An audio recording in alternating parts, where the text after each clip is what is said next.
You're now listening to that hot fire.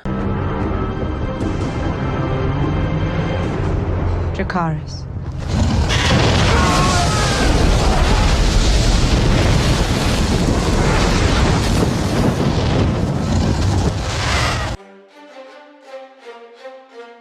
Welcome back to the show, ladies and gentlemen, boys and girls, heroes and villains. I'm your host, Deshaun Fauntleroy. I know your time is precious, so we're going to get right into today's show. In today's episode, we're going to be discussing attitude, having the right attitude. Before I go further, I want to give a shout out and let y'all know that this show is brought to you by Kinfolks Entertainment. To learn more, visit kinfolks.com, kinfolks.com. Today, we're going to be talking about having a good attitude. How to have a good attitude, having a positive attitude. You know, when I was in high school, I played varsity sports all 4 years. I only won 2 games my whole varsity career. There was times, you know, back during this time, nobody really transferred. I wanted to transfer. Folks wouldn't let me. Started off playing varsity games as a freshman at 150 pounds and playing running back, playing defensive back. My uncle, you know, he always told me, you got to play fast, you got to play hard, and if you can do those things, you won't get hurt. So I always carried that attitude with me wherever I went to. Now, there was times where I wanted to stop playing, I wanted to quit. Like I said before, I wanted to transfer. 2 games out of probably 9 games a season, 36 games, only won 2 games in my varsity career. My goal and attitude was, I'm going to get busy, I'm going to have fun, I'm going to really do my thing when I hit that field due to the circumstances, and I had to get out of making excuses. Get to college, Portland State, one of the top teams in the country. Everything is winning. You get used to winning fast. Right. But there's a discipline that comes with winning, and then you have to follow in order. Today, we're going to be talking about attitude. So I've been on both sides of it as far as losing, winning, coaching, working with athletes, and my attitude is always, I want to win, and I want to win good, I want to win big.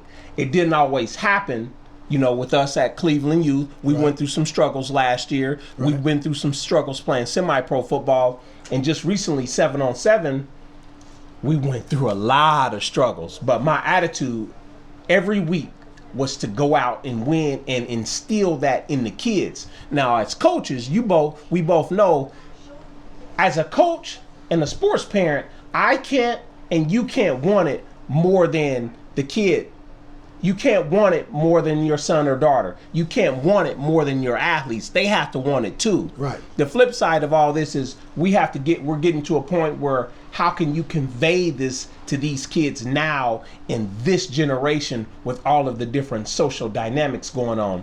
So this is going to be a real good episode. It's going to get heated at times. It might get, you know, comical or theatrical, but we're going to have some fun, provide some knowledge and wisdom at the same time. So I want to start with you, Leland. When I'm talking about having a good attitude, you know, with some of the kids that you're working on right now, what does that mean to you? What resonates? What comes to the top of the surface? Well, I'm going to do this. I'm going to throw it back at you, okay? Because as you were talking, you was talking about your experiences in high school and your experiences in college. And it seems to me that what you explained to me was in high school, there wasn't much winning. So no. It was a different organization that was going on. Correct. And in college, there was some winning. But I want to ask you this. When you look back on that experience, do you feel that you placed yourself in a position to be successful? And if you didn't, tell us why. For me, I didn't have a choice because it started at home. And if I couldn't transfer, that means I had to do the best that I could at the school that I was at, and there was no way out. And I want to give a shout out to my uncle Spencer Fauntleroy, let him rest in peace, because he taught me how to fight. He didn't really teach me how to fight. He made me fight. I mean, when we have issues at the park, you had to fight. Sometimes you had to fight in front of your house. So he instilled a certain kind of mental toughness and discipline in me that it trickled down to the field to where I'm going to be tough. Nobody can hurt me. And let me say this off the record. We understand that today we can't do this with today's Yeah, I understand. And but here's the deal. And this is why I'm a fan of like the so-called combative sports. This is where you can legally go fight and have fun at. On the wrestling team, at the local boxing club, at the local jiu-jitsu club. You know, taking judo and sports like that. Yeah, like Mike Tyson say, you never know if you can fight until you get hit in the mouth. You know what I'm saying? So you're going to have to learn how you can take some abuse or some punishment. And the quicker you can understand that as an athlete, the further you're going to go.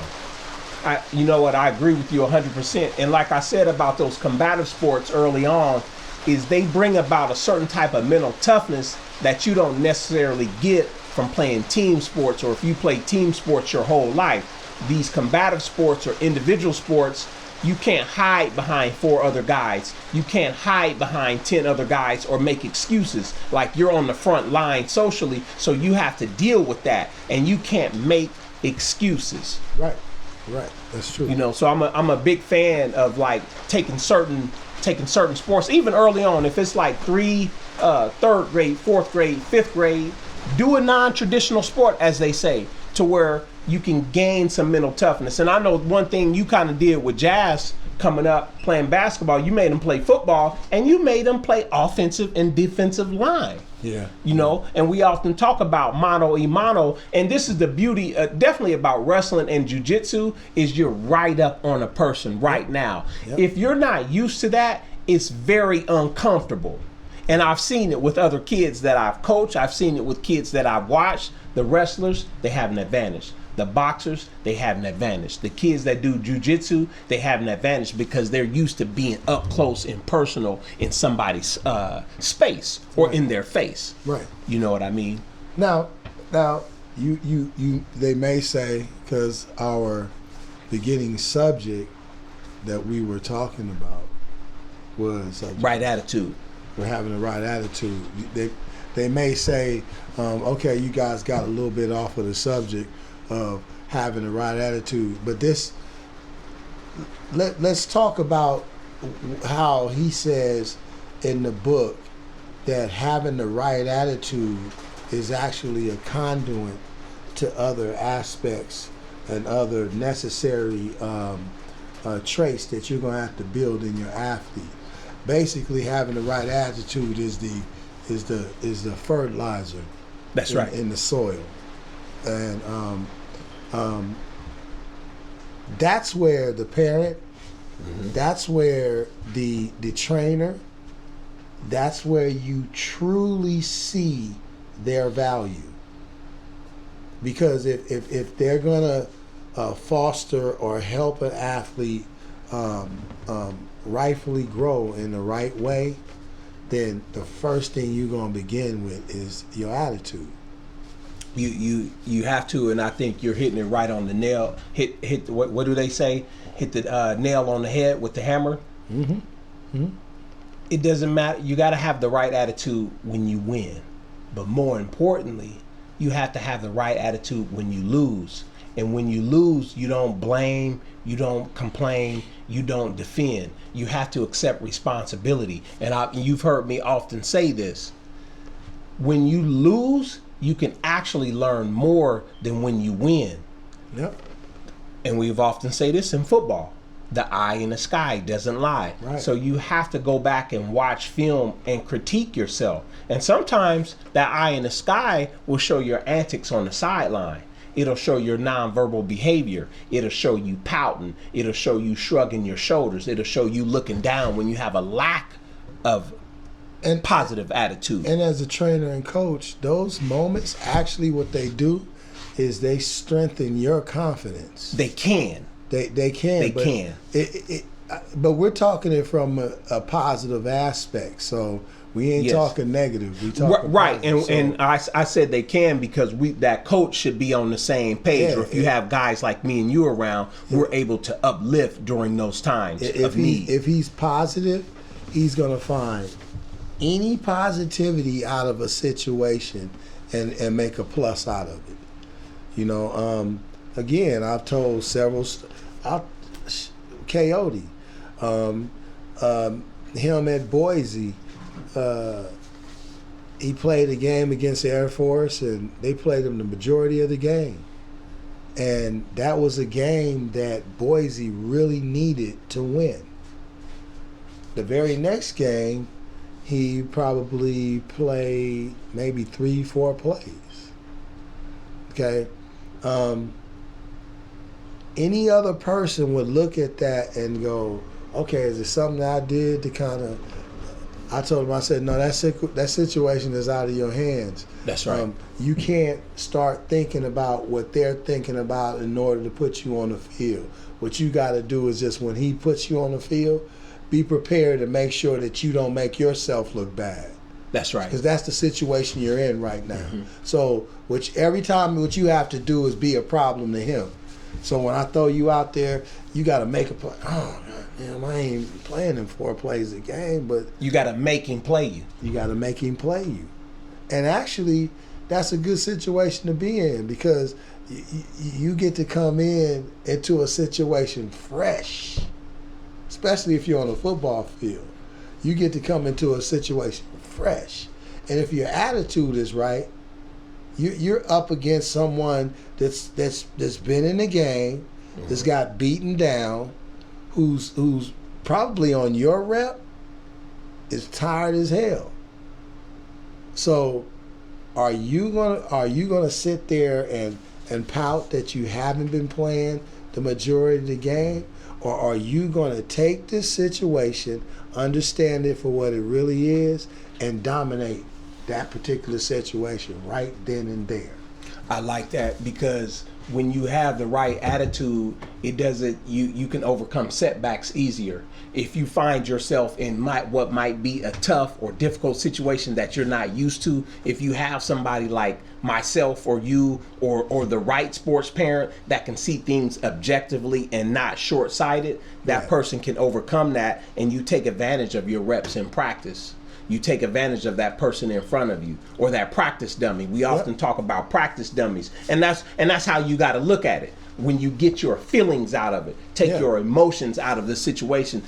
I'm here on business to get my degree and take advantage of sports, but this individual in front of me, if it's a physical sport like football, and I'm working on my technique, I got my film study down, I'm going to punish that person today, and I'm going to demonstrate with excellence that I should be on the field.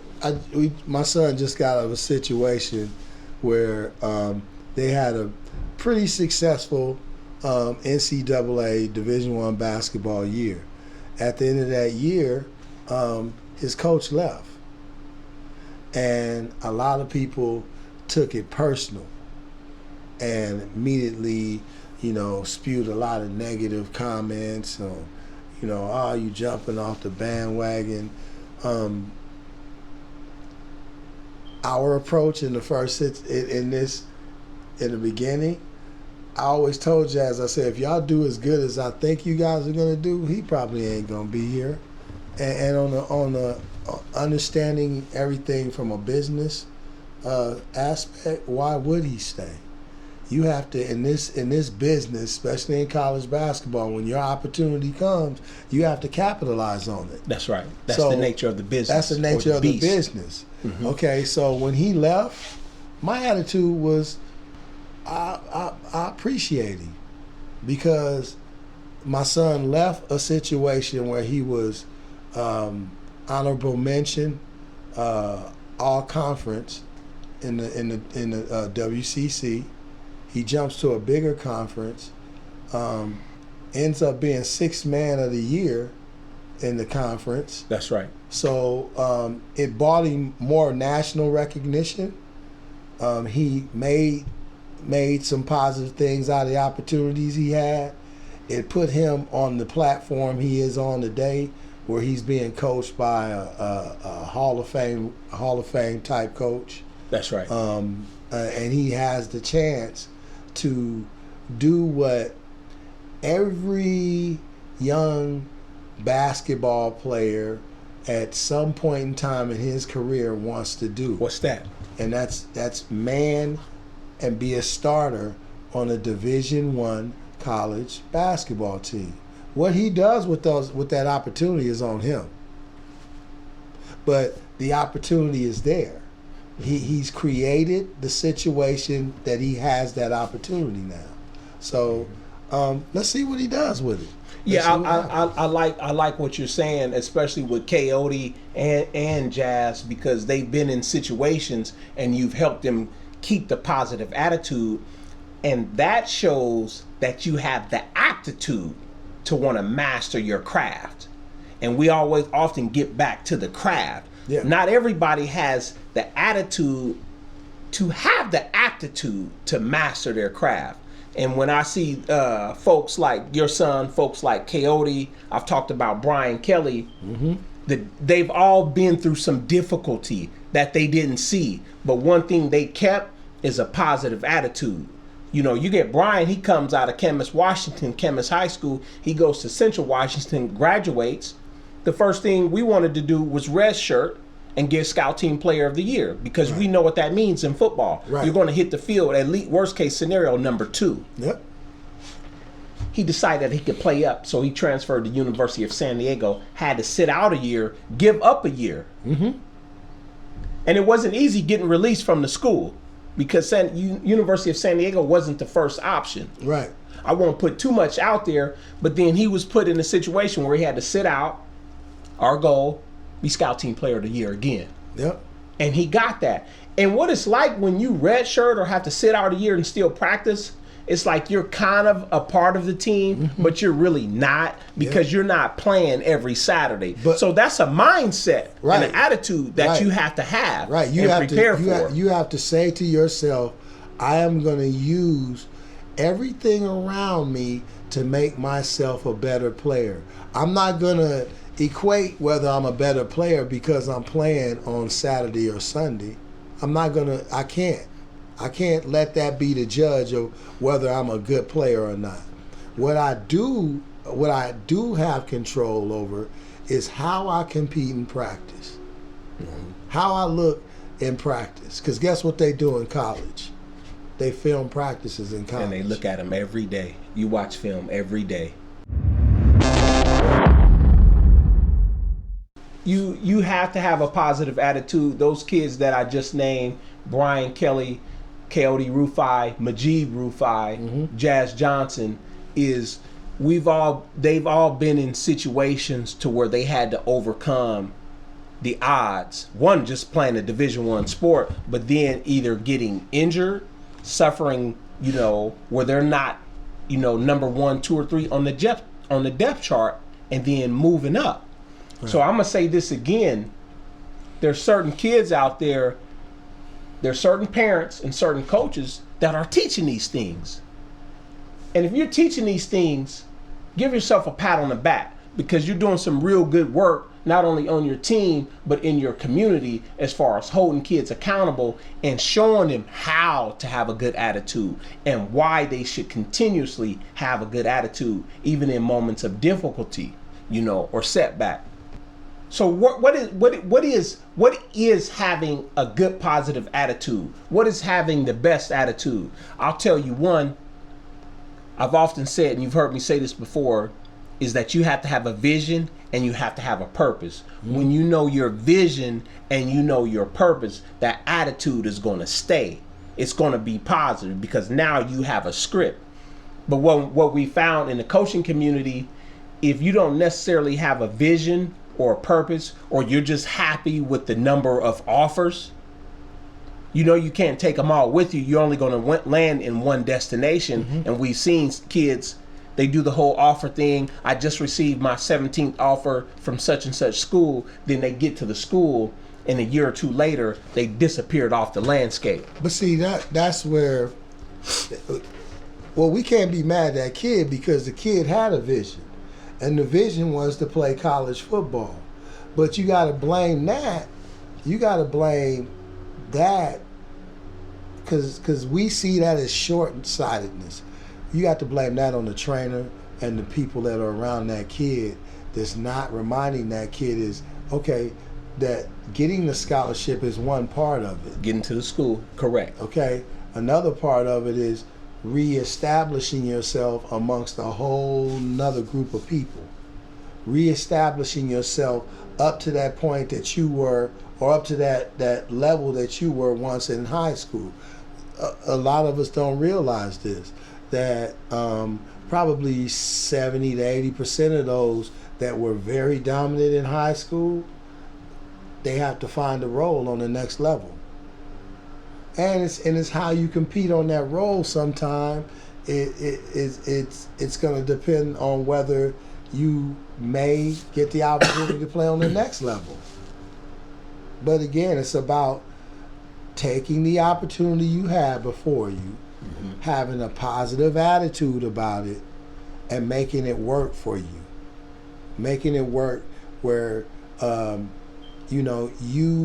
it's something new, if it's something, let's go back to jazz. A kid who had 44 points against Ben Simmons in high school, Montverde, the #1 school in the nation, led the state in scoring. Okay, then you all of a sudden are put in a situation where a coach says, I only want you to shoot maybe 5 or 6 times a game, and you have to be a positive influence on the team. Okay, not only did he flourish in that area, he flourished in areas on the defensive side of the floor, because we had a chance to conversate. If you were tuned in to our last podcast, I talked about there are several different opportunities on a basketball court and on a football field that you can leave your imprint on what's going on competitively in that particular sport.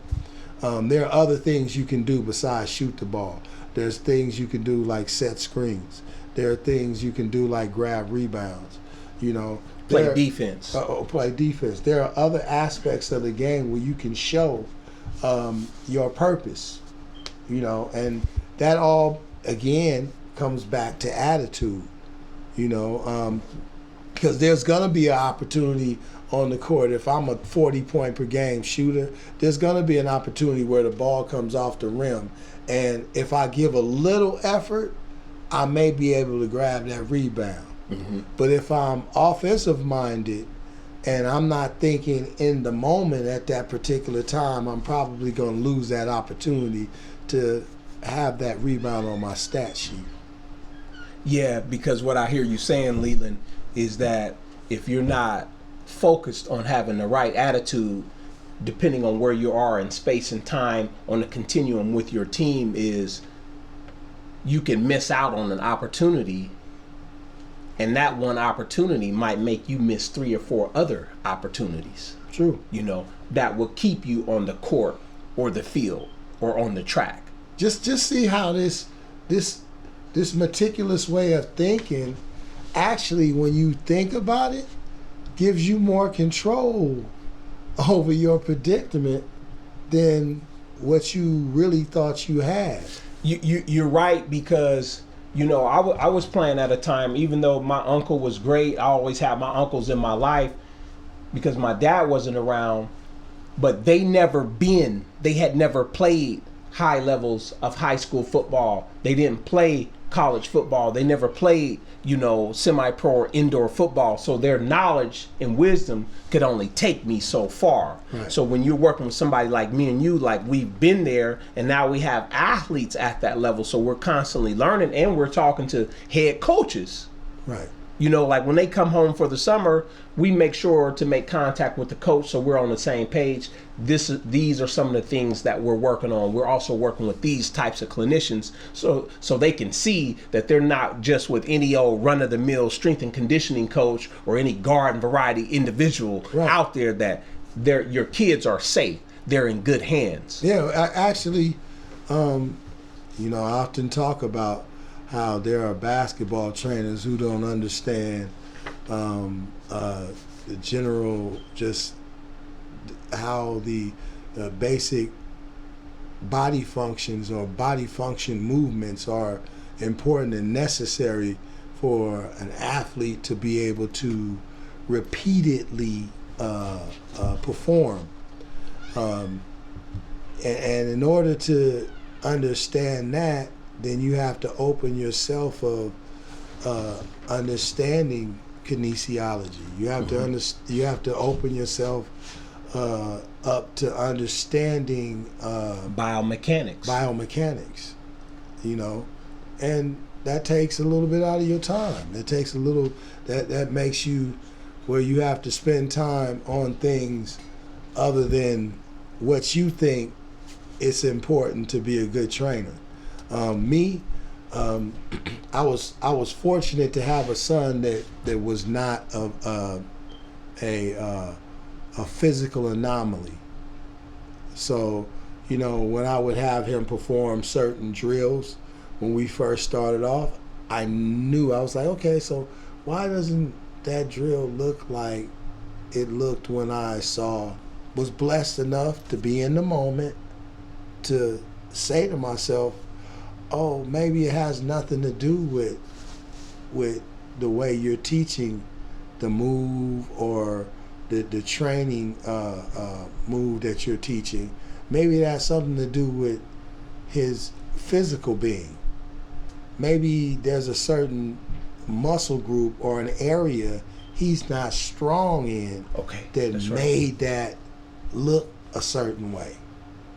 And that was my key. That one little question led me to, okay, I have to, in order to be a really good trainer, I have to understand how to enhance the body. How do I enhance the body to a point where when I want my athlete to perform this particular movement, he does it in a powerful, fast, explosive, efficient way. That's right. Now listen, speaking of basketball, I told you some of this stuff here can get personal. It can get up underneath your skins. It can get up underneath your fingernails. We're in the Portland metro area. We're talking 6A basketball.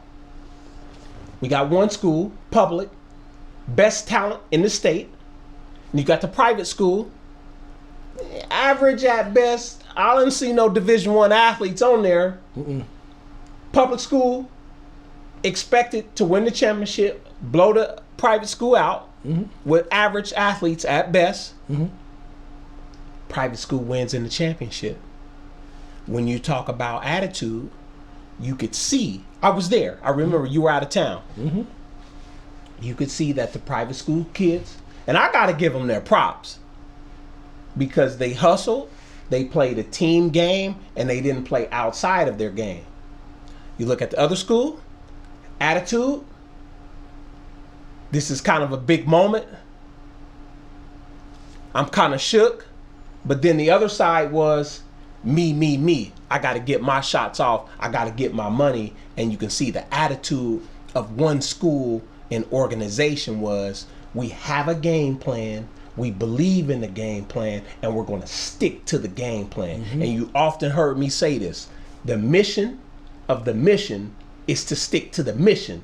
And at that point in time, that's what they did. Yeah, you know, sure did. The other school, great talent, great kids. I know one kid signed scholarship full ride to the University of Washington. I've lost some key games, and you don't forget that. Well, losing hurts. But talk to us about that situation. When you talk about attitude, Leland, one school did not have the talent to win, but they figured out the way to win. How do you explain that? They're not physical anomalies. I mean, you often, when you talk to me, I think if you're not an open-minded individual, you probably think I look at things from a negative point of view. And it's not that I'm looking at it from a negative point of view. What I'm doing is I'm hunting for the obstacles, because I know that if I can overcome that obstacle, it's going to make me a lot much more stronger on this little mission. That You talking to me or how other people? No, I'm just talking to other okay, people. all right. You I'm just know. trying to make sure. Come on now. You know better than that. See, this motherfucker, he done got me off kilter now. All right. He said, you talking about me. Now, what was he talking about, God damn it? Yeah, you just, like having a certain attitude, and then if a person didn't know you, they would think you were a pessimist, but you're really optimistic and you're always looking, Yeah, so I'm always looking for that bump in the road that we can get over, that I know that's going to make us stronger.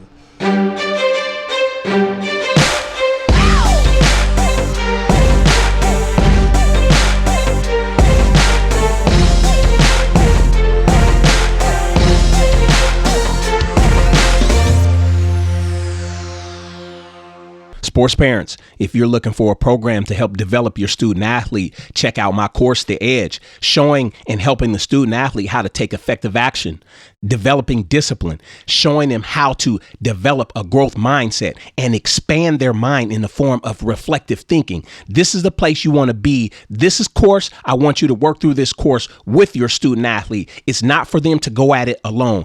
This is a gap. This is a way to bridge the gap between the student athlete and sports parent and the student athlete and the coach. Check out my course, The Edge, at sportsmastery.thinkific.com. I'll also have a link in the show notes.